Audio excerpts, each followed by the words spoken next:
What is that like when they say, I don't remember you, but my dad has told me about you? Yeah, it's great. Hey, it's what it is. People move on and new players come in and wear uniforms, and hopefully I could pass on some good information to the pitchers that are there now. What a legacy those championships left, though, huh?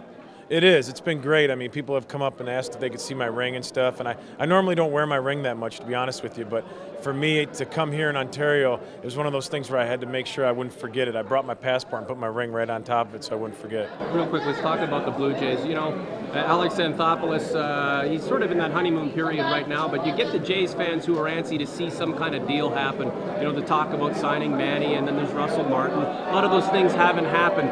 Can you just give us an idea of, what AA's mindset is and where you think this Blue Jays team is going and when you think it might contend for a playoffs? Oh, I think every year you come into spring training thinking you can contend. There's no question. I mean, obviously trading Sean Markham for Brett Lawrie is one of those trades that we're going to have to kind of wait and see how that works out. But from what I've heard and what I've seen, Brett Lawrie's a real special type player, and I know Alex was really trying to get him for a couple years ago. But for the most part, I think that this team can compete right now. There's no reason why we couldn't. I mean, we got great starting pitching. We got guys that can fill in that 4 and 5 hole. And the bullpen is going to be one of those things where we're going to have to kind of feel it out and see how spring goes. Notice that you mentioned bullpen. That's where you're going to be. And Bruce Walton was a bullpen guy, and now he's the pitching coach. Do you aspire to be a pitching coach one day in the big leagues? Maybe too early to tell, but something down the line? Yeah, too early to tell. I mean, for now, it's going to be a great learning experience for me to go there and be able to pass on some information and my experiences in Toronto. But for now, I think that I'm going to do the best job I can this coming up season to do the bullpen job. Last one, Chad Cordero, Octavio Dotel, Carlos Villanueva signed today or yesterday.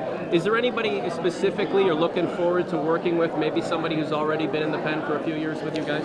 Right away, a guy that comes out is Jason Frazier. I actually played with Jason my last year in Toronto, was his first. He actually saved some of my games.